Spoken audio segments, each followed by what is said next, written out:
السلام علیکم لسنرز، آج میں ریڈ کرنے جا رہی ہوں ناول خواب شیشے کا کی قسط نمبر 28۔ ناول شروع کرنے سے پہلے میری آپ سے ریکویسٹ ہے کہ چینل کو سبسکرائب کیجئے، بیل آئیکن کو پریس کیجئے اور اس ویڈیو کو لائک کیجئے اور شیئر بھی کیجئے۔ چلیے شروع کرتے ہیں۔ ایک طوفان تھا جو سب وہاں موجود لوگوں پر تباہی اور بربادی مچا کر گزر گیا تھا۔ وہ اس دنیا کا آخری شخص بھی باقی رہ جاتا تو آفندیز میں سے کوئی بھی نہ مانتا کہ یہی نمیرہ فندی ہے۔ تم آغا جان کا کوئی خواب سا ٹوٹا تو جھرجھری لیتے ان کی آواز لڑکھڑا سی گئی۔ بعض اوقات ہماری کرنیوں کے بوجھ ہم پر اس طرح لدے ہوتے ہیں کہ ضمیر کا آئینہ دیکھ کر زبان اللہ سے شکوہ کرنے سے بھی شرما جاتی ہے۔ اول جھٹکے سے نکلنے کے بعد وہ سب جیسے مذاق پر جی بھر کر بدمزہ ہوئے اور اب اسے لتاڑنے پر آئے۔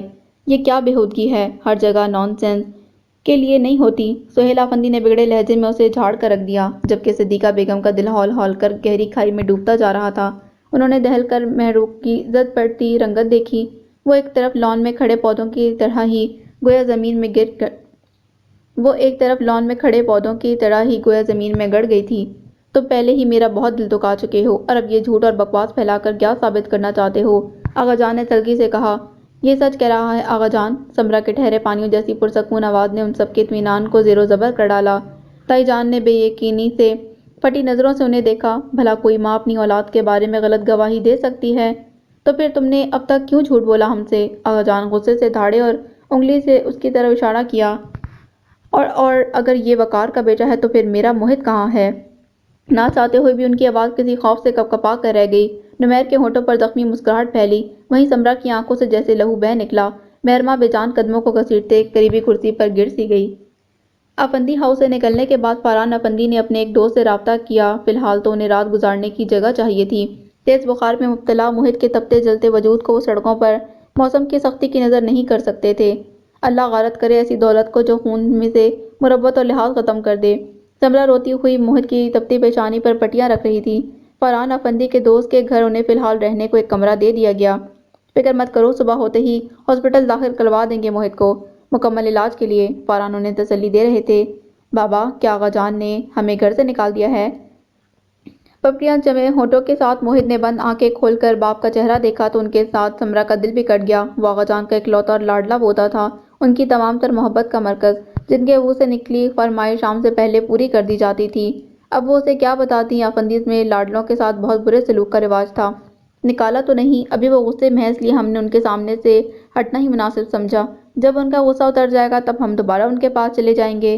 فاران نے بہت محتاط لفظوں میں بیٹے کی آس برقرار رکھی تھی، مگر دل آغا جان کی طرف سے بہت دکھا ہوا تھا، جنہوں نے پوتے کی بھی پرواہ نہ کی تھی اور نگار سے ان کی ہمدردی کو غلط معنی پہنا کر انہیں گھر سے نکلنے پر مجبور کر دیا۔ ہم گھر کب جائیں گے؟ وہ بے چین تھا۔ دونوں میاں بیوی بے بسی سے ایک دوسرے کو دیکھنے لگے۔ اس سوال کا فی الحال ان کے پاس کوئی جواب نہ تھا۔ اگلے دن موہت کو ہاسپٹل لے گئے، تب پتہ چلا کہ اسے نمونیا ہو چکا تھا۔ اسے فوری ایڈمٹ کر لیا گیا۔ موہت کی حالت اس قدر بگڑ رہی تھی کہ فاران کے ذہن سے ذرنگار اور نمیر کا نام گویا مٹ ہی گئے۔ میں آغا جان کو ساری زندگی معاف نہیں کروں گی فاران، اگر میرے بیٹے پر آنچ بھی آئی تو۔ شدت گریہ سے سرخ ہوتی آنکھیں لیے سمرا نے متنفر لہجے میں کہا۔ اللہ بہتر کرے گا سمرا، تم اپنے بیٹے کے لیے دعا کرو بس، باقی سب کو بھول جاؤ۔ ہر کسی کا عمل اپنے ساتھ۔ فاران نے اس پریشانی کے وقت میں بھی کمال ضبط کا مظاہرہ کیا تھا، لیکن اس کے بعد کے دن ان کے لیے کڑی آزمائش کے دن تھے۔ موہت کی حالت دن بدن سنبھلنے کی بجائے بگڑتی چلی جا رہی تھی۔ بے وقوفی مت کرو فاران، تم اچھی طرح سے اپنے آغا جان کو جانتے ہو۔ اس وقت وہ غصے میں تھے۔ تمہارا اپنی بھابھی اور بھتیجے کی حمایت کرنا انہیں پسند نہیں آیا، لیکن اس کا مطلب یہ نہیں کہ وہ واقعی تمہیں ہمیشہ کے لیے گھر سے نکالنا چاہتے تھے۔ تمہارا لوٹ جانا ہی بنتا ہے۔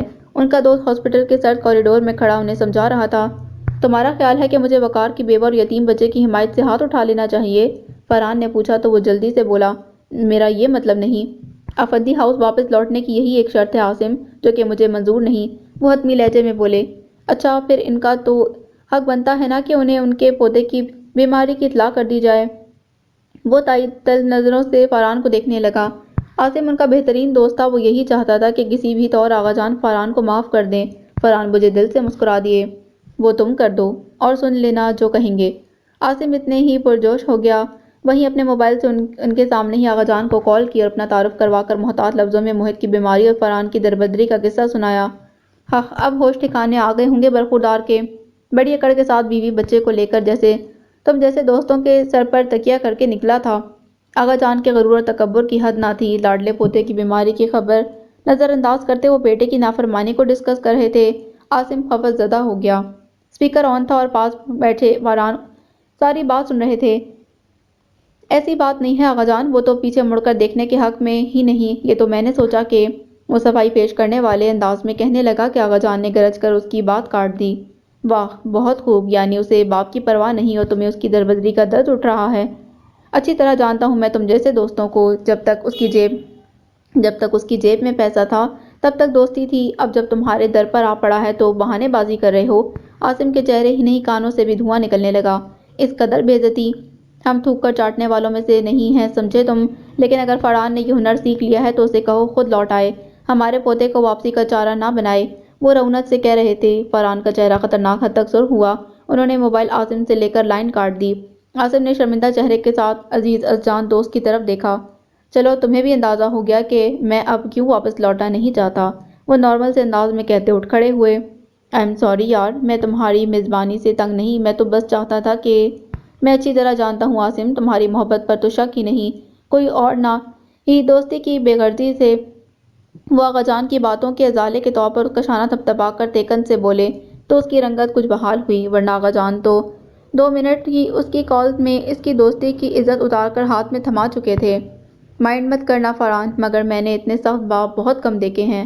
واپسی پر عاصم جھرجھری لیتے کہہ رہا تھا، بیجا انا پسند اور حسب نسب کے غرور میں مبتلا ہیں بس۔ فرحان نے پھیکے سے لہجے میں تصحیح کی۔ عاصم نے اپنی بیوی کو تمام قصہ عبرت کے ساتھ سنایا۔ اس نے عورتوں والی مخصوص عادت کے باعث تمام باتیں سمرا کے گوش گزار کر دیں۔ تب سمرا نے دل میں تہیہ کر لیا کہ کبھی افندی ہاؤس واپس نہ لوٹے گی۔ دل کو نرم رکھتے سمرا، سخت دل تنگ نظری کی مثال ہوتے ہیں۔ فرحان نے انہیں نرمی سے سمجھایا۔ راتیں بیمار بیٹے کے ساتھ جاگ کر گزارتی سمرا کے دل پر ہاتھ پڑا۔ اور آغا جان کے بارے میں آپ کیا کہیں گے؟ انہوں نے اخلاقیات کے یہ باب نہیں پڑھے؟ وہ متنفر تھیں۔ موہت کو ٹھیک ہو لینے دو، پھر میں خود آغا جان سے ساری بات کروں گا، تم دیکھنا انشاءاللہ بھابھی اور نمیر کو بھی قبول کر لیں گے۔ لیکن موہت کی طبیعت اس کے بعد سنبھلنے کی بجائے مزید بگڑ گئی تھی۔ اس رات کی صبح قیامت خیز تھی۔ شدید صدمے کی کیفیت میں گھری سمرا چیخیں چلائیں مگر حقیقت نہ بدلی۔ شدید صدمے میں ڈوبی سمرا کومے میں چلی گئیں۔ فرحان افندی کی جیسے دنیا ہی تہوبالا ہو گئی۔ بھلا نمونیا سے بھی کوئی مرا کرتا ہے؟ وہ سمرا کی بند آنکھوں پر نظر جمائے بے یقینی کی کیفیت میں سوچتے، انہیں یقین نہ آتا تھا، اپنے پیاروں کے چھوڑ کر جانے کا کبھی یقین نہیں آیا کرتا۔ انہوں نے سمرا کے شارجہ میں مقیم بھائی کو فون کر کے ساری صورتحال بتائی تو وہ اپنی بیوی اور 8 سالہ بیٹی سومیا کے ساتھ اگلے ہی فلائٹ سے پاکستان چلے آئے۔ فرحان کا دل ایک بار پھر نہ چاہا کہ وہ افندی ہاؤس اطلاع کریں۔ انہیں اب احساس ہوا کہ وقار افندی کس بے بسی اور بے کسی کی حالت میں اس دنیا سے رخصت ہوا ہوگا۔ اپنی اجڑی دنیا کا غم منانے کے بعد فرحان کو ننھے نمیر کا خیال آیا تو وہاں انہیں ظالم گلی کوچوں میں چلے آئے جو ان کے پیارے وقار افندی کو نگل گئے تھے۔ وہاں ان کو وقار کے ہمسایوں سے پتہ چلا کہ زرنگار بیمار تھی اور کسی سرکاری اسپتال میں داخل تھی۔ وہ سیدھے ہاسپٹل گئے تو وہاں زرنگار کو کسمہ پرسی کی حالت میں وارڈ کے کونے میں زمین پر بچھے بستر پر پڑے دیکھ فرحان کا دل مٹھی میں آ گیا اور ان کی دیکھ بھال کے لیے ان کے پاس زرد چہرہ لیے موجود نمیر ماں کی متوقع جدائی کے خوف سے نچڑا بیٹھا تھا۔ انہیں دیکھ کر خود پر بہت قابو کھو بیٹھا اور دوڑ کر ان سے لپٹ کر زور زور سے رونے لگا۔ جانے کتنے دنوں اور راتوں سے وہ خود پر ضبط کر رہا تھا۔ 14 سال کا بچہ گزرے دنوں اور راتوں میں قیامت سے گزر چکا تھا۔ ماں کے سر میں تکلیف اٹھتی تو اسے درد کے دورے پڑتے اور ہر دورے کے دوران وہ زرنگار کا ہاتھ مضبوطی سے تھام لیتا کہ کہیں وہ بھی وقار افندی کی طرح اسے چھوڑ کر نہ چلی جائے۔ اور اب وہ فرحان افندی کے مہربان سینے میں منہ چھپائے پھوٹ پھوٹ کر رو رہا تھا۔ 2 ماہ سے مسلسل دن رات وہ سمرا کے پاس تھے مگر وہ کوما کی گہری پرسکون نیند میں دنیا و مافیہات سے بے خبر تھیں۔ اور ابھی نرس تیز قدموں سے ان کے کمرے سے باہر نکلی تو فرحان افندی کا دل جیسے کسی نے مٹھی میں بھینچ لیا۔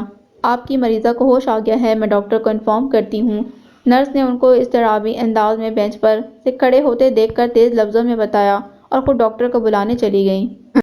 یا اللہ تیرا شکر، فرحان کی آنکھیں دھندلا گئیں۔ وہ تیزی سے دروازے کی طرف بڑھے۔ وہ ہوش میں آئیں تو کمرے میں نرس کے علاوہ کوئی بھی نہ تھا۔ وہ چت لیٹی اسپتال کی سفید چھت کو گھور رہی تھیں جیسے کہ یادداشت کا سفر طے کر رہی ہوں۔ نرس ڈاکٹر کو اطلاع کرنے نکل گئی۔ تبھی دروازے پر کھٹکا ہوا تو انہوں نے میکینیکلی انداز میں چہرہ موڑ کر فرحان افندی کو دیکھا جو دروازہ کھول کر اندر چلے آئے تھے۔ سمرا کا دل بھر آیا اور بے اختیار ان سے پوچھا، میرا موہت کہاں ہے فرحان؟ انہوں نے آگے بڑھ کر سمرا کی پیشانی پر ہاتھ رکھا تو ان کی آنکھیں ابل پڑی۔ فرحان مرد تھے، ضبط کا دامن ہاتھ سے نہیں چھوڑ سکتے تھے۔ اب کیسی طبیعت ہے؟ موہت کہاں ہے فرحان؟ مجھے اس کے بارے میں بتائیں۔ ذہن مکمل طور پر جاگا تو وہ اونچے لہجے میں بولی۔ ان کا تنفس تیز تر ہوا اور آنکھوں کے کناروں سے آنسو بہہ نکلے۔ اسی وقت ڈاکٹر اور نرس ان کے ہمراہ کمرے میں آ گئے۔ السلام علیکم مسز فرحان، کیسی ہیں آپ؟ جانتی ہیں پورے 2 ماہ بعد کم بیک ہوا ہے آپ کا؟ ڈاکٹر نے ان کا موڈ بھانپتے ہوئے خوش مزاجی سے پوچھا اور ساتھ ہی نرس کو انجیکشن تیار کرنے کا اشارہ کیا تو سمرا اونچی آواز میں رونے لگی جیسے موہت آج ہی ان سے بچھڑا ہو۔ فرحان باہر نکل گئے۔ تھوڑی دیر کے بعد وہ کمرے میں داخل ہوئے تو نیند کا انجیکشن سمرا کو غنودگی میں دھکیل رہا تھا۔ ڈاکٹر انہیں تسلی دیتے چلا گیا۔ سمرا کی آنکھیں حیرت سے پھیلیں۔ انہیں لگا فرحان کے ساتھ موہت کمرے میں آیا ہو۔ انہوں نے دھندلاتی نظروں سے اس کے نقوش دیکھے۔ اللہ کی امانت تھی سمرا، اللہ نے واپس لے لی، ہمارا شکوہ کرنا نہیں بنتا۔ وہ اللہ ہے، مسبب الاسباب ہے، بڑا بے نیاز ہے۔ سمرا اگر کچھ لیتا ہے تو اس سے زیادہ بخش دیتا ہے بندے کو۔ انہوں نے نمیر کا ہاتھ تھام کر سمرا کے ہاتھ پر رکھا تو انہوں نے نم آنکھیں موند لی۔ ذہن اس وقت کچھ بھی سوچنے سے قاصر تھا، مگر ہاتھ میں تھمے اس ننھے ہاتھ نے ان کے دل میں ایک سکون سا بھر دیا۔ زرنگار کے برین ٹیومر کا بہت پیچیدہ آپریشن ہوا، مگر اس دوران ان کی یادداشت کا حصہ بری طرح متاثر ہوا۔ فرحان افندی اپنی بینک سے بچی کچی جمع پونجی کے ذریعے باہر جانے کا سوچ رہے تھے، تب سمرا کے بھائی نے ان کی بہت مدد کی۔ فرحان شارجہ چلے گئے۔ 1.5 سال کا تکلیف بھرا وقت سمرا نے زرنگار اور نمیر کے ساتھ ان کے کرائے کے مکان میں گزارا اور اس کے بعد فرحان نے کچھ قرض اٹھا کر اور کچھ سال بھر میں جمع کر کے ان تینوں کو بھی شارجہ بلانے کا بندوبست کر لیا۔ زندگی طوفان بلاخیز سے مقابلہ کرتے کرتے بالآخر پرسکون ہو گئی۔ زرنگار کی یادداشت جانا ایک المیہ تھا جو نمیر کو ساری زندگی کا ایک نہ ختم ہونے والا غم دے گیا۔ اگر آغا جان یا صدیقہ تائی بروقت آپریشن کے لیے ان کی مالی معاونت کر دیتے تو ٹیومر اتنا نہ بڑھتا۔ سمرا کی گود نمیر افندی نے خالی ہونے سے بچا لی۔ سمرا نے اگر اسے ماں کا پیار دیا تو اس نے بھی صحیح معنوں میں سمرا اور فرحان کو موہت افندی بن کر دکھایا۔ وہ سومیا کا بہترین دوست تھا۔ موہت کے روپ میں ہی صحیح زندگی تہ در تہ غم اور خوشیوں کے انبار لیے گزر رہی تھی۔ راتوں کے ڈراؤنے خواب نمیر افندی کو اس کا دکھ بڑا ماضی بھولنے نہ دیتے تھے۔ جب گھر میں پھر سے اس بار پاکستان جانے کا غلغلہ اٹھا تو وہ دم بخود رہ گیا۔ تب نمیر پہلے سمرا نے واپس جانے سے انکار کر دیا۔ اس سرزمین سے ان کی بہت تلخ یادیں جڑی ہوئی تھیں اور نمیر کو تو یوں بھی افندی سے نفرت تھی۔ وہ زندگی میں اب دوبارہ کبھی ان راہداریوں سے نہیں گزرنا چاہتا تھا جو بالکل افندی کے مزاج جیسے سرد اور ظالم تھے، مگر فرحان افندی کی ضد اور احترام نے ان دونوں کو فرحان کا کہنا ماننے پر مجبور کر دیا۔ مگر وائے قسمت، فرحان کو باپ سے دوبارہ ملنا نصیب نہ ہوا، مگر بعد میں ان ماں بیٹے کو فرحان کی خواہش کے احترام میں واپس آنا پڑا۔ زرنگار کو اچھے سے اولڈ ہاؤس میں داخل کروا دیا۔ میں ان کو نمیر بن کر نہیں ملنا چاہتا ماما۔ پاکستان آنے سے پہلے نمیر نے قطع انداز میں ان سے کہا تو ان کا دل ڈوب سا گیا، مگر وہ جانتی تھی کہ وہ ٹھیک کہہ رہا تھا اور اس کے بعد کا سارا کھیل نفرت اور انتقام کا تھا۔ وہ وائس چینجر کے ذریعے مہرماں سے نمیر بن کر رابطہ کیا کرتا، ورنہ وہ شروع ہی سے اسے پہچان لیتی۔ وہ مطمئن سا کرسی پر جھول رہا تھا۔ آج اس ڈرامے کی آخر ہوئی جو نمیر افندی کے موہت بن کر اس گھر میں آنے کے بعد شروع ہوا تھا۔ آغا جان کی متحیر نگاہ ساکت تھی۔ بکواس مت کرو موہت، تم دونوں ماں بیٹا اول روز سے ملے ہوئے ہو اس خبیث شخص سے۔ مبین افندی نے حواس میں لوٹتے دانت کچکچائے۔ تائی جان کو ذرا حوصلہ ہوا تو وہ تلخی سے بولی، اس کی ماں کو بھی بڑی ہمدردی ہے وقار کی بیوی سے۔ مجھے تو لگتا ہے ڈرامہ تب نہیں اب کھیلا جا رہا ہے۔ اس قدر غیر متوقع صورتحال پر ہر کوئی دنگ تھا، مگر آغا جان گمسم سے اس کا چہرہ دیکھے جا رہے تھے جہاں اعتماد تھا اور عجیب سی چمک۔ سمرا نے تعصب سے تائی جان کو دیکھا۔ آسمان کی طرح تھوکا ساڑا اس عورت کے منہ پر آ گرا تھا، مگر اس کے کس بل بہت ڈھیلے پڑ گئے تھے۔ نمیر نے ایک چٹتی نگاہ جامد کھڑی مہرو پر ڈالی۔ وہ سفید پڑتی رنگت کے ساتھ اسی کو دیکھ اور سن رہی تھی۔ اس کی ایک نگاہ میں کیا کیا نہ تھا، گزرے حالات کی اذیتیں اور باندھ لینے کا ہر تاثر، جیسے بزبان نگاہ کہہ رہا ہو کہ لو آج ہر وعدہ وفا ہوا اور وہ جو قرض رکھتے تھے جان پر وہ حساب آج چکا دیا۔ وہ جیب میں سے اپنا آئی ڈی کارڈ نکال کر آگے جھکتے میز کی سطح پر رکھ رہا تھا۔ مہرماں کی نگاہ دھندلانے لگی۔ وہ اس شخص سے نفرت کرتی تھی، مگر اسے محبت بھی اسی شخص کے ایک روپ سے ہوئی تھی۔ وائے قسمت، وہ نمیر افندی تھا، موہت افندی کا دوسرا رخ۔ تم الو کے پٹھے، ہمارے بیچ رہ کر ہماری ہی پیٹھ پر چھرا پھونکتے رہے تم۔ اس نے دانت پیستے مبین افندی کو نمیر کی طرف بڑھتے دیکھا تو اسے لگا جیسے آنکھوں کے سامنے سفید سی دھند تیر گئی ہو، وہ وہیں اپنی جگہ پر ڈھہ سی گئی۔ تائی جان لپک کر اس کی ہتھیلیاں مسلنے لگی۔ سمرا اٹھ کر تیزی سے نمیر اور مبین آفندی کے بیچ آ گئیں۔ مبین آفندی کا اٹھا ہوا ہاتھ انہوں نے جھٹک دیا۔ خبردار، خبردار جو کسی نے اس کا بال بھی بیکا کیا۔ میں اپنے موہت کو ایک بار کھو چکی ہوں، لیکن اس بار میں حشر مچا دوں گی، یاد رکھیے گا آپ سب۔ سرخ ہوتی آنکھوں کے ساتھ شہادت کی انگلی اٹھاتے سمرا نے غراہٹ آمیز لہجے میں کہا۔ مبین آفندی کو قطع نظر انداز کرتے ہوئے نمیر تیزی سے خود سے بے خبر گھاس پر گری مہرماں کی طرف بڑھا۔ اس کا مطمع نظر جان کر تائی جان چیخیں، دور رہو میری بچی سے، زندگی برباد تو کر ہی چکے ہو اس کی، اب کیا جان بھی لوگے؟ میری بیوی ہے یہ۔ اس کا انداز معتدل تھا، وہ مہرماں کی طرف سے پریشان تھا اور اس وقت بس اسے ہوش میں دیکھنا چاہتا تھا۔ دفع رہو تم، کوئی رشتہ نہیں تمہارا اس سے، اب تو سامنے آ گئی ہے اصلیت، کل ہی خلا کا مقدمہ کرواتی ہوں میں۔ تائی جان کی آنکھیں ڈبڈبا گئیں، ان کا تو دھاڑے مار کر رونے کو دل کر رہا تھا، کیا ہی جوتا پڑا تھا ان کے منہ پر۔ جس کی ولدیت کو ہی وہ مشکوک کہا کرتی تھیں، وہ آج ان کے سامنے داماد کے طور پر تھا۔ سائرہ جتی لطف لینے والی نظروں سے سارا ڈرامہ دیکھ رہی تھیں۔ مہرو ذرا حواس میں لوٹی تو وہ عذرائے ہمدردی اسے سہارا دے کر اندر لے گئیں۔ تم دھوکہ دیتے رہے ہو مجھے، ہم سب کو، موہت بن کر۔ آغا جان کو اس کا نمیر کی آئی ڈی والا آئی ڈی کارڈ دیکھ کر بھی یقین نہ آیا، ان کا لہجہ لڑکھڑا گیا۔ دھوکہ؟ وہ جیسے استہزاء سے کہتا ان کی طرف پلٹا۔ یہ ماں ہے میری، اس نے سمرا کی طرف اشارہ کیا۔ ایک مرتی ہوئی ماں کو بچانے کی خاطر موہت بنا تھا میں، اگر نمیر بنتا تو کبھی اس گھر میں قدم نہ رکھتا۔ اس گھر کے مکینوں اور اس کے در و دیوار سے نفرت ہے مجھے۔ وہ زہر خون لہجے میں بولتا انہیں سناٹے میں دھکیل گیا، انہیں لگا ان کا دل پھٹ گیا ہو۔ گولی مارنے سے آغا جان، سڑکوں پر رولا ہے اس نے ہمارے گھر کی عزت کو۔ سہیل آفندی کی آنکھوں میں خون اترا ہوا تھا، اور آغا جان تو گنگ سے تھے۔ وہ اول روز سے موہت آفندی بن کر ان کے پاس آیا تھا اور انہوں نے اس کے بچپن کی محرومیوں کے ازالے کے طور پر اسے بے پناہ محبت کی تھی۔ تو کیا محبت صرف نام کی بنیاد پر ہوا کرتی ہے؟ مگر بہت افسوس ہے مجھے کہ میں نمیر آفندی بن کر نہیں آ سکا۔ نفرت میں آفندی سے بازی نہیں لے پایا میں، وہ حد درجہ متاسف تھا۔ بکواس کرتے ہو تم، میرے گھر کا شیرازہ بکھیر کر بھی معصوم بن رہے ہو؟ مبین آفندی اسے کچا چبانے کو تھے۔ بھائی صاحب بس کر دیں، کون سا شیرازہ بکھر گیا ہے آپ کے گھر کا؟ ملاحہ کے چہرے کی خوشی دیکھی ہے آپ نے؟ کہیں اور شادی کرتے تو مر جاتی وہ، نمیر نے تو اس کا بھائی ہونے کا حق ادا کیا ہے۔ اور مہرو، اغوا کیا تھا اس ذلیل نے اسے، زبردستی کا نکاح، اور آپ کہتی ہیں کہ یہ بے قصور ہے؟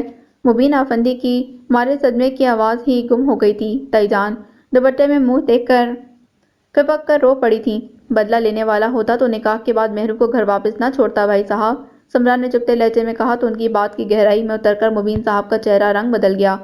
بدلہ لے ہی تو نہیں پایا کسی سے یہ، کبھی مہرو کی فکر، کبھی ملاحہ کا دھیان۔ وقار آفندی کا خون ہے نا اس کی رگوں میں، اور زرنگار کی تربیت کا اثر تو آپ لوگوں کی طرح سخت دل نہیں بن پایا، اور نہ ہی ظالم، سمرا نے تلخ لہجے میں کہا تو آغا جان کا چہرہ ضبط کے مارے سرخ پڑ گیا۔ اپنی ماں کو لو اور اس گھر کو صبح ہونے سے پہلے چھوڑ دو، انہوں نے نمیر کو اٹل لہجے میں حکم سنایا تو سمرا کے چہرے پر تکلیف کے آثار ابھرے۔ کیا نام بدلہ لینے سے جذبات بھی بدل جایا کرتے ہیں آغا جان؟ سمرا نے گویا ان کے دل کی بات پوچھ لی تھی۔ اگر یہ موہت آفندی بنا رہتا تو آپ ساری زندگی سے محبت کرتے، کیونکہ یہ آپ کا اکلوتا پوتا ہے، لیکن کیونکہ اب یہ نمیر ثابت ہو گیا تو آپ کو اس سے نفرت ہو گئی ہے۔ خوب، وہ استہزائیہ مسکرا دیں۔ کسی سے نفرت کرنے کے لیے ہمیں بدگمانی کا بس ایک پل چاہیے ہوتا ہے، اور محبت کرنے میں ہم برسوں لگا دیتے ہیں۔ دل بدلہ لینا ہی تو تھا۔ تو نمیر کی محبت میں بدلتے آغا جان، وقار آفندی کا بیٹا ہے یہ۔ آغا جان تو اس پل نمیر کی شکل بھی دیکھنا نہیں چاہتے تھے، در حقیقت وہ اس بارے میں سوچنا ہی نہیں چاہ رہے تھے کہ وہ ان کا موہت نہیں۔ تم سب جا سکتے ہو، دفع ہو جاؤ سب، کسی کی شکل نہیں دیکھنا چاہتا میں۔ مار دیا ہے تم سب نے آغا ذوالفقار کو، رون ڈالا ہے اس کی جاہ و حشمت کو، چورا کر دیا ہے اس کا۔ میں تو کہتا ہوں دھوکہ دہی کے الزام میں اندر کروائیں اسے، ثابت کر دیا اس نے کہ اس کی رگوں میں کس کا خون ہے۔ سہیل آفندی کے زہر خون لہجے کو نمیر نے اڑا کر کاٹا۔ Mind your language mister Sohail Afandi, میری رگوں میں آپ ہی کا خون ہے، خاندانی خون دوڑ رہا ہے، میرے خون کو گالی دیں گے تو آپ سب کو جائے گی۔ وہ دھاڑے تو ان کی بات کاٹ گیا، پھر آغا جان کی طرف پلٹا اور گویا یاد دہانی کراتے تلخی سے بولا، دیکھ لیجئے گا آپ کا بینک بیلنس، آپ کا بزنس، آپ کا یہ عالی شان رہن سہن، سب اسی طرح برقرار ہے، جو لیا تھا سب واپس کر دیا، کیونکہ میں آفندی نہیں بن پایا۔ باپ کے خون نے اتنا اثر نہیں کیا جتنا ماں کی تربیت نے کر دیا۔ جائیے، معاف کیا آپ کو۔ اس کا انداز کمال کا استہزائیہ تھا، کوئی اور دکھتا تو عش عش کر اٹھتا۔ آغا جان نے نگاہ پھیر لی۔ مبین، سہیل، اسے کہو دفع ہو جائے، جیتے جی مار ڈالا ہے اس نے مجھے، کس پر محبت لٹاتا رہا میں؟ وہ متاثر تھے۔ یہ دھوکہ نہیں تھا آغا جان، خون کی کشش نہ ہوتی تو نمیر کا کبھی اتنا پیار نہ دیتے آپ۔ مان کیوں نہیں لیتے کہ وقار دکھائی دیا تھا اس میں آپ کو؟ سمرا نے کہا، کل تک یہ سب مجھے اس گھر میں دکھائی نہ دیں، اور مبین تم کل اول فرصت میں طلاق کے کاغذات پر سائن کرواؤ اس سے۔ ہماری عزت گوارا نہیں کرتی کہ ہم دھوکے باز سے رشتہ استوار رکھیں۔ ویل چیئر کا رخ اندر کی طرف موڑتے وہ قطعی انداز میں کہہ رہے تھے، یہ بھول ہے آپ لوگوں کی۔ وہ پیچھے سے اونچی آواز میں بولا تو لب و لہجہ چیلنجنگ تھا، یہ گھر تو میں چھوڑ دوں گا مگر مجھ سے منسلک سب لوگ میرے ساتھ جائیں گے۔ شٹ اپ، جتنا کھیل کھیلنا تھا تم نے کھیل لیا، اب میری بیٹی کا نام بھی اپنی زبان پر لائے تو اچھا نہیں ہوگا۔ مبین افندی بھڑکے۔ آغا جان اپنا حکم سنا کر نمیر کی بات سننے کے بعد رکے نہیں تھے۔ وہ رونا چاہتے تھے شاید کسی کونے میں جا کر، جہاں ان کی شکست سے کوئی واقف نہ ہو سکے۔ کمرے میں جا کر وہ بدقت ویل چیئر سے اٹھ کر بستر پر گر سے گئے۔ پچھلے کچھ دنوں سے وہ تھوڑا بہت چلتے بھی تھے اور جسمانی اور اعصابی کمزوری بھی دور ہو رہی تھی، مگر آج لگنے والا جھٹکا اس قدر شدید تھا کہ اب ان کا پورا جسم غم اور غصے سے کپ کپا رہا تھا۔ وہ نمیر کو اس کے منہ پر گالیاں دینا چاہتے تھے مگر نہیں دے پائے۔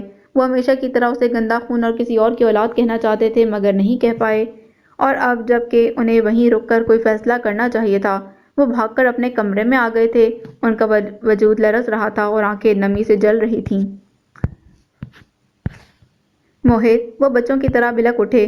دل کی پراگندگی کو نگلنے کا ایک بہانہ مل گیا۔ ان کا موہت مر چکا تھا، کہنے کو 14-15 سال پہلے، مگر ان کے لیے آج ہی۔ میری بیوی ہے۔ اس کا انداز معتدل تھا۔ وہ مہرماں کی طرف سے پریشان تھا، اس وقت بس اسے ہوش میں دیکھنا چاہتا تھا۔ وہ تن فن کرتی کمرے میں آئیں تو مہرماں گمسم لیٹی تھی۔ اب بتاؤ، تم بھی ملی ہوئی تھیں سمرا اور اس کے بیٹے سے؟ تم بھی واقف تھی ان کے راز سے؟ محروم متوجہ ہو کر سیدھی ہو بیٹھی۔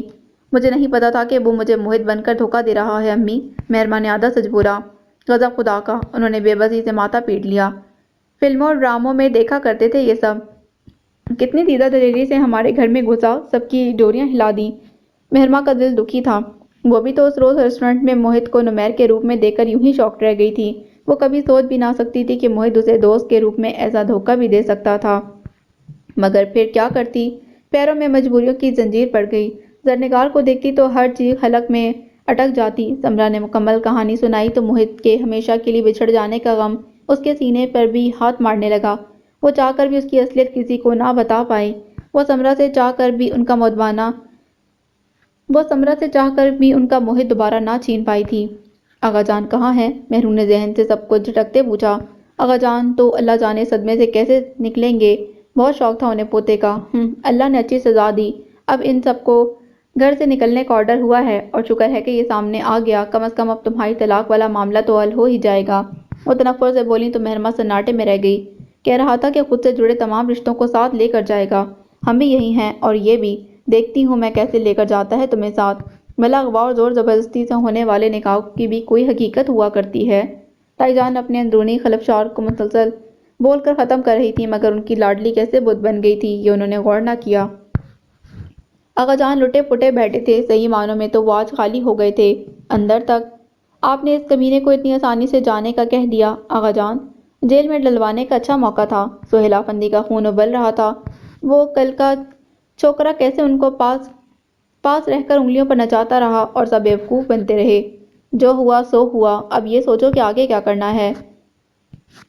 ہو چکے کا ماتم کب تک مناتے رہو گے؟ وہ اب سنبھل چکے تھے۔ ہنکار بھر کر بولے تو سہیل افندی کے چہرے پر ناپسندیدہ تاثرات ابھرے۔ آگے کا تو بھائی صاحب سے پوچھیں، ان کی تو دامادی میں ہے، میرا تو ابھی تک سر چکرا رہا ہے اس موہت اور نمیر کے چکر میں۔ مبین افندی کا چہرہ لال پڑا۔ شوق سے دامادی میں نہیں لیا اسے میں نے، حرام خوری کی ہے اس نے، پیٹ میں چھرا گھونپا ہے۔ دانت پیس کر بولے تو آغا جان کے خون میں جیسے یکایک ابال آیا۔ بکواس بند کرو اپنی اور سیدھا حل بتاؤ۔ وہ دھاڑے تھے، ساری رات کی جاگتی اور غم مناتی آنکھیں فجر کے اس پل لال انگارہ ہو رہی تھیں۔ میں اسے دھوکہ دہی کے جرم میں سخت سزا دلوانا چاہتا ہوں آغا جان۔ مبین افندی سے تو یہ دھوکہ ہی برداشت نہ ہو رہا تھا۔ اس نے اپنے باپ کو قسمہ پرسی کی حالت میں مرتے دیکھا ہے آغا جان، اپنی ماں کو جیتے جی کھویا، سامنے ہو کر بھی وہ اسے پہچان نہیں پاتی۔ اس کی مہربانی ہے کہ مجھ جیسی نفسیاتی کیس بن چکی ماں کے لیے وہ اپنا نام چھوڑ کر موہت بن گیا۔ ان کی سماعتوں میں سمرا کی دکھ میں ڈوبی آواز ٹکرا رہی تھی۔ رات گئے ایک ماں اپنے بیٹے کا مقدمہ لڑنے ان کی عدالت میں آئی تھی۔ ایک ایک پائی وصول کریں گے اس سے، اس کا اکاؤنٹ چیک کروائیں گے، پھر یہاں سے لات مار کر نکالیں گے اس کے اور اس کی ماں کو۔ کیا گند کھایا تھا وقار نے سالوں پہلے، بھگتان ہمیں بھرنا پڑ رہا ہے۔ سہیل افندی اب کھل کر اظہار رائے کر رہے تھے۔ برسوں سے آپ کے بیٹے کی عزت سنبھال کر بیٹھی ہے، طوائف ہوتی تو اپنے عیش و عشرت میں واپس لوٹ جاتی۔ غربت کا ذائقہ تو آپ کے بیٹے کی زندگی میں آنے کے بعد چکھا تھا اس نے، اور سلام ہے اس کی ہمت کو، فاقے کاٹ کر بھی دوبارہ ان گلی کوچوں میں واپس نہیں لوٹی۔ ان کا دھیان بھٹکا۔ میں ہر حالت میں مہرماں کو طلاق چاہتا ہوں آغا جان، اس کے بعد اسے یہاں سے جانے کی اجازت دے دی جائے۔ ابھی اسے منہ زبانی طلاق دے، باقی کی خانہ پوری بعد میں ہوتی رہے گی۔ مبینہ افندی کی انا کچلی گئی۔ وہ تب ابھی اور اسی وقت آر یا پار والا فیصلہ چاہتے تھے۔ مانا کہ اس کا مہرو سے زبردستی نکاح کا فیصلہ بالکل غلط تھا اور مجھے بتائے بنا، لیکن اس نے مہرو سے اس بات کا فائدہ اٹھانے کی کوشش نہیں کی۔ حالانکہ محض سمجھ کر آپ لوگوں نے دوبارہ اسی کے ساتھ مہرو کا نکاح کروا دیا تھا، مگر وہ مہرماں کو دھوکے میں رکھ کر کوئی تعلق استوار نہیں کرنا چاہتا۔ وہ کھنکارے جیسے ذہن پر سے کچھ جھٹکا ہو۔ ابھی اس گھر سے مت نکلنے دو اسے۔ ہر بات کا فیصلہ کرنے کے بعد آخری قدم اٹھانا ہی بہتر ہوگا۔ آغا جان نے کہا تو مبینہ افندی کو اطمینان ہوا۔ وہ مہرماں کی طلاق لیے بنا نمیر کو یہاں سے جانے نہیں دینا چاہتے تھے۔ اس خبیث کا کیا بھروسہ، آگے بھی ان سب کو تکنی کا ناچ نچائے رکھتا۔ سہیل افندی کے تاثرات بگڑے۔ دن چڑھتا ہے تو مہرو کو بھیجو میرے پاس، وہ کہتے ہوئے لیٹ گئے۔ در حقیقت ان کے اعصاب تھک گئے تھے، یہ جھٹکا ان کے جوڑ کو ہلا گیا تھا۔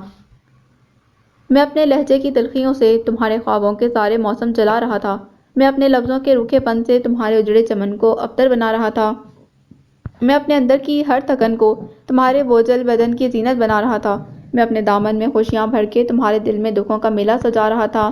برا نہیں، میں بہت برا ہوں۔ وفا کے دامن پر داغ کہہ لو۔ جو سب سے گندا لقب تمہارے خیال میں ہے، میں اس لقب سے بھی آگے خود کو سمجھ رہا ہوں۔ جو تم نے سوچا مجھے بھی اس پر گمان نہیں۔ میں جب سے اب تک وہاں کھڑا ہوں، جو فاصلہ ہے تمہارے قدموں کا طے شدہ ہے۔ ذرا رکو، تم سنو، جو تم کہو وہی چلے گا۔ مہرماں نے موبائل اسکرین پر سانس روک کر پڑھا اور پھر سے چھت پر ٹہلنے لگی۔ دل بہت اداس بھی تھا اور بوجھل بھی۔ فجر پڑھ کر تلاوت سے فارغ ہوئی تو حسب عادت اور معمول تازہ ہوا لینے کے لیے چھت پر چلی آئی تھی۔ شاید اسی طرح اندر کی گھٹن کچھ کم ہوتی، مگر اس کے بھیجے الفاظ پڑھ کر دل اور بھی گھٹنے لگا۔ پھر کچھ سوچ کر بہت تنفر سے اس نے منہ توڑ جواب بھیجا، اپنے حصے کی چال تم چل بیٹھے، ہمارے منتظر رہنا کہانی ختم کرنی ہے۔ اور پھر سے ٹہلنے لگی۔ وہ شخص کو کبھی معاف نہیں کرنا چاہتی تھی۔ اس نے سوچتے ہوئے رخ پلٹا تو اسے ٹکراتے ہوئے بمشکل بچی۔ دل اچھل کر حلق میں آن اٹکا۔ یہ کیا بےہودگی ہے؟ سنبھلتے ہوئے ناگواری سے کہا، میں تمہاری کہانی سننے آیا ہوں۔ تم نے اینڈ لکھا ہوا ہے نا اس کا؟ وہ اس کا میسج پڑھ کر آیا تھا، اور میں نے تمہیں بہت پہلے ہی کہہ دیا تھا کہ میری کہانی میں تمہارا کوئی کردار نہیں۔ وہ بدلحاظی سے گویا ہوئی۔ نمیر نے نظر بھر کر اسے دیکھا۔ سیاہ اور سفید لباس میں ملبوس، سینے پر بازو لپیٹے کھڑی وہ زرد لگ رہی تھی اور اکڑ بھی۔ وہ تو تم نے موہت سے کہا تھا۔ ہاں، وہ موہت جو کبھی تھا ہی نہیں۔ مہرو کا دھاڑے مار کر رونے کو جی چاہا، مگر اس تنگ دل کے سامنے ایک آنسو بہانا بھی اسے اپنی توہین لگ رہا تھا۔ مارے سب کی آنکھیں گلابی ہو گئی۔ اب تو تم نمیر بن چکے ہو، نمیر افندی، اسے جتایا۔ نام بدلنے سے رشتہ نہیں بدل گیا۔ وہ سنجیدہ تھا، مگر حالات اور واقعات ضرور بدل جاتے ہیں، اور بعض اوقات نظریات بھی۔ وہ تلخ ہوئی۔ تم جانتے ہو یہ رشتہ صرف تمہاری مرضی سے جڑا تھا۔ اس نے دفعتاً مہرماں کے ہاتھ تھام لیے۔ وہ ہک دک ہوئی، پھر لال بھبوکا چہرے کے ساتھ اپنے ہاتھ کھینچے، مگر نمیر نے اس کے ہاتھ نہیں چھوڑے۔ جب تک موہت تھا تب تک اس حق کو استعمال نہیں کیا میں نے، وہ مسکراہٹ کے ساتھ بولا۔ مہرماں کو غصہ آیا۔ تم اب بھی کوئی حق نہیں رکھتے اس بات کا۔ اس نے نمیر کے ہاتھ جھٹکے، مگر اس کی گرفت مضبوط تھی۔ میں نمیر کی حیثیت سے یہ ہاتھ تھامنا چاہتا تھا۔ تو شب خون کیوں مارا؟ سامنے آتے بتاتے کہ میں نمیر ہوں۔ اتنے تم شہزادے تھے نا کہ میں فوراً مر مٹتی اور حامی بھر لیتی اس نکاح کی۔ وہ چڑھی۔ تب تک یہ نکاح محض ایک بدلہ تھا۔ اس نے کہنا چاہا تو وہ دکھ سے بھری اس کی بات کاٹ کر چلا اٹھی۔ ہاں، یہی کہنا چاہتی ہوں میں بھی کہ یہ ایک بدلہ ہی تھا۔ اسے اب کسی اور رشتے میں بدلنے کی کوشش مت کرو۔ قسمت سے بندھا ہے یہ رشتہ مہر، ورنہ اللہ تمہارے بارے میں میرے دل کو کیوں بدلتا؟ مجھے لفظوں کے جال میں مت الجھاؤ نمیر، اور یہ ہاتھ چھوڑو میرے۔ وہ سختی سے بولی، تم وجہ بنی ہو میرے دل میں میرے خیالات کو بدلنے کی مہرو، ورنہ کیا میں ملاحہ کا بھائی بن پاتا؟ کبیر کے مسائل سے میرا کیا لینا دینا تھا؟ لیکن میں تمہیں خوش دیکھنا چاہتا تھا۔ تم سے تمہاری خوشیاں چھینی تھیں تو تمہاری بہن کے ذریعے تمہیں تھوڑی سی خوشی لوٹانے کی کوشش کی، اور یہ لو، چھوڑ دیا یہ ہاتھ۔ اس نے بات کرتے کرتے اچانک سے تھوڑا اونچا کر کے اس کے ہاتھ چھوڑ دیے۔ جو چاہو فیصلہ کرو، مگر یہ یاد رکھنا مہرماں افندی، کہ میں ساری عمر اس رشتے کو نبھانا چاہتا تھا۔ وہ دکھ سے بوجھل لہجے میں کہتا واپس پلٹ گیا۔ مہرماں گمسم سی وہیں کھڑی رہ گئی۔ وہ مہر پلب آغا جان کے سامنے موجود تھی۔ کمرے میں بالکل خاموشی تھی۔ صدیقہ بیگم کو دادا پوتی کی خوفناک خاموشی سے الجھن ہونے لگی۔ بے آرامی سے پہلو بدل کر انہوں نے مہرو کو گھورا، پھر انہوں نے خود ہی کھنکار کر بات شروع کی۔ اب فیصلہ آپ کے ہاتھ میں ہے آغا جان، مہرو کی جان چھڑوائیں اس شخص سے اور ان ماں بیٹے کو دھکے دے کر نکالیں یہاں سے۔ مہرماں نے سلگتی نظروں سے ماں کو دیکھا۔ مارے ضبط کیے اس کی ناک کی نوک سرخ پڑنے لگی۔ آنکھوں پلکوں کے کنارے تک آنسو پلکوں کے کناروں تک آ گئے۔ یہی آپ کی یہی سنگدلی مجھے بدلے کی اس لڑائی میں پیس گئی امی، کیوں دھکے دے کر نکالیں؟ ان کا بھی یہاں اتنا ہی حق ہے جتنا آپ کا۔ وقار چچا بھی آغا جان کی اولاد ہیں، وہ تلخی سے بولی تو صدیقہ بیگم حق تک سی اسے دیکھنے لگیں۔ آنسو مہرماں کی پلکوں کی نوک تک آئے تھے۔ بس کر دیں اب امی، خدا کے لیے، وہ یہاں اپنی شناخت کے لیے آیا تھا، بدلہ لینے کے لیے میدان میں اترا تو بھی ڈھنگ سے نہیں لے پایا، اور آپ کو ابھی بھی سمجھ نہیں آ رہا وہ شخص سارا پیسہ لوٹ لیا تھا اس نے ہمارا، موہت بن کر۔ مان لیا سارا پیسہ لوٹا تھا اس نے، مگر یہ نظر نہیں آتا آپ کو کہ آپ ہی کی بیٹی کی خوشیوں کی ضمانت بنا کر وہ پیسہ پھر سے لوٹا دیا تھا اس نے، فقط ملحہ کی خوشی کی خاطر۔ وہ ہتھیلیوں سے آنکھیں رگڑتے تلخ ہوئی تھی۔ واہ کیا خوب خوشیاں ڈھونڈی ہیں اس نے میری بیٹی کے لیے، ایک ڈرائیور؟ انہوں نے واویلا مچایا۔ وہ آپ کی بیٹی کی پسند تھا امی، نمیر نے اسے خود ملحہ کے لیے نہیں چنا، بلکہ صرف اسے باعزت طور پر رخصت کیا تھا۔ اس نے بات نہیں کی تھی، گویا ان کے منہ پر تماچا دے مارا تھا۔ وہ بلبلا اٹھیں۔ منہ توڑ دوں گی تمہارا۔ آغا جان دیکھ رہے ہیں اس کی زبان درازی؟ آغا جان بھی درد سے گزرے ہیں امی، ایک بہت قریبی رشتہ کھونے جا رہا ہے ان کا۔ وہ دکھ سے بولی، تم اپنی بات کرو، ارادے تو تمہارے بھی مجھے اچھے نہیں لگ رہے۔ انہوں نے آغا جان کی مسلسل خاموشی پر دل ہی دل میں تل ملاتے دانت پیسے۔ میرا فیصلہ آغا جان کریں گے۔ وہ ایک دم سے قطع انداز میں بولی تو آغا جان کے ساتھ ساتھ صدیقہ بیگم بھی متحیر رہ گئیں۔ میں تو ابھی تک خود کو یہی نہیں سمجھا پا رہا کہ میرا موہت نہیں ہے، اور میں بھی، وہ بے اختیار بولی، پھر خفیف سی ہو کر متاسفانہ گویا ہوئی، میں بھی اسے معاف نہیں کر پائی، لیکن میں یہ جانتی ہوں کہ آپ کبھی بھی خود کو یہ باور نہیں کروا سکیں گے آغا جان، کیونکہ آپ نے اسی میں موہت کا روپ دیکھا، اس سے بنا کسی غرض کی محبت کی۔ وہ محبت موہت کے لیے تھی۔ تائی جان جلبلا کر بولی، ان کا بس نہ چل رہا تھا کہ اپنی وکیل صفائی بنی بیٹھی بیٹی کو دو چار ہی جڑ دیتی۔ اوپر سے آغا جان کی خاموشی نظر انداز کی جانے والی نہیں تھی۔ مزاج کے خلاف باتوں پر تو وہ سب کو جھاڑ کر رکھ دیا کرتے تھے، پھر ان باتوں کو برداشت کرنا بہت معنی خیز تھا۔ اولاد ہو یا اولاد کی اولاد، ان کے وجود سے ایک سی خوشبو پھوٹا کرتی ہے آغا جان، نام بدلنے سے رشتوں سے فرق نہیں پڑتا، اور نہ جذبات پر۔ یہ مہرماں کی آخری بات تھی جس نے آغا جان کو سن کر دیا۔ وکیل کو بلاؤ سہیل، میں وصیت میں کچھ تبدیلیاں کروانا چاہتا ہوں۔ آغا جان نے ایک طویل خاموشی کے بعد سہیل افندی سے کہا تو وہ چونکے، پہلے معنی خیزی سے بھائی کو دیکھا، پھر آغا جان کو۔ اس قدر افراتفری میں کیا تبدیلی کروائیں گے آغا جان؟ انہوں نے ناگواری دبا دبا سا اعتراض کیا تو آغا جان نے ابروج کا کر تیکھی نگاہ ان پر ڈالی۔ تمہیں کوئی اعتراض ہے؟ جی ہاں ہے اعتراض، وہ ایک دم سرد میری سے بولے تو آغا جان دنگ رہ گئے۔ یہ سب کچھ ہماری محنت کی کمائی سے ہے، اگر اس وہم میں ہیں کہ ترس کھا کر اپنے اس نام نہاد پوتے کو اس کے باپ کا حصہ دیں گے تو آپ غلط سوچ رہے ہیں۔ سہیل افندی ایک دم ہی بل سے باہر آئے تھے۔ آغا جان تو ایک طرف رہے، دل میں ان کی ہر بات سے متفق ہونے کے باوجود مبین افندی بھی تیورا کر بے یقینی سے ان کو دیکھنے لگے۔ کیا بکواس کر رہے ہو تم؟ ابھی میں زندہ ہوں، جو چاہے فیصلہ کر سکتا ہوں۔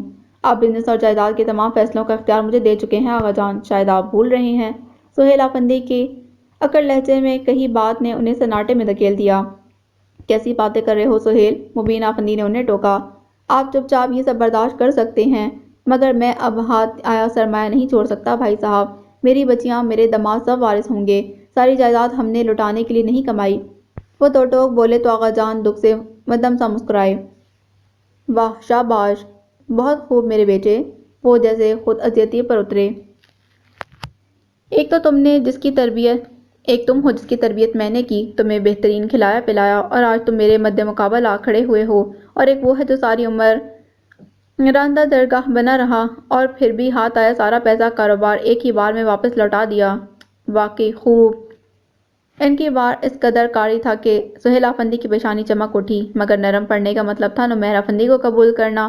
آپ جو بھی کہیں آغا جان، مگر میں اسے قبول کرنے کے حق میں نہیں ہوں۔ انہوں نے اکڑ لہجے میں کہا تو آغا جان نے آنکھیں مونتے ہوئے مبین افندی کو مخاطب کیا۔ مبین، وکیل کو بلاؤ، مجھے کچھ بڑے فیصلے کرنے ہیں۔ میں نے سہیل افندی کو یک بارگی اپنی بیوقوفی کا احساس ہوا۔ آغا جان جب چاہتے پاور آف اٹرنی واپس لے سکتے تھے۔ ان کے جیتے جی تو سہیل افندی کو اس قدر منمانی کا سوچنا بھی نہیں چاہیے تھا، مگر اب تیر کمان سے نکل چکا تھا۔ ٹوٹا ہوں اتنی بار کہ گنتا نہیں ہوں اب، چھوڑو میرے وجود کو جڑتا نہیں ہوں اب، ماریں گے اب یہ کیا مجھے نفرت کی برچھیاں، مارا ہے اتنی بار کہ مرتا نہیں ہوں اب۔ مہرماں نے موبائل آف کر کے پرے ڈال دیا۔ وہ دل کو اس راہ پر ڈلانا نہیں چاہتی تھی، اسی لیے آغا جان کو اپنے تمام فیصلوں کا اختیار دے آئی تھی، مگر یہ دل نہ جانے کیوں تب سے جہاں دل تھا وہاں اب صرف درد تھا۔ وہ اچھی طرح جانتی تھی کہ آغا جان کا فیصلہ کیا ہوگا۔ وہ چائے کا پین رکھ کر پلٹی تو نمیر کو تیز قدموں سے کچن میں داخل ہوتے دیکھ کر ٹھٹک گئی۔ اس نے آگے بڑھ کر مہرماں کا بازو بے دردی سے جکڑا تھا۔ تم نے اختیار دیا تھا آغا جان کو ہماری زندگی کے فیصلے کا؟ وہ دانت پیستے اسے قدے جھنجھوڑتے ہوئے پوچھ رہا تھا، اور مہرو جانتی تھی آغا جان نے کیا فیصلہ کیا ہوگا۔ اس کی رنگت زرد پڑ گئی۔ وہ تمہیں مجھ سے چھین لیں گے مہر، یہ جنگ تمہاری وجہ سے ختم کی ہے میں نے اور تم، وہ کہہ رہا تھا، اور مہرماں جسے صدیقہ بیگم بتا چکی تھی کہ آغا جان نے وکیل کو طلاق کے پیپرز لے کر آنے کا کہہ دیا ہے، اس کی گرفت میں ہی حواس کھو گئی تھی، تو وہ گھبرا کر اسے سنبھالتا رہ گیا۔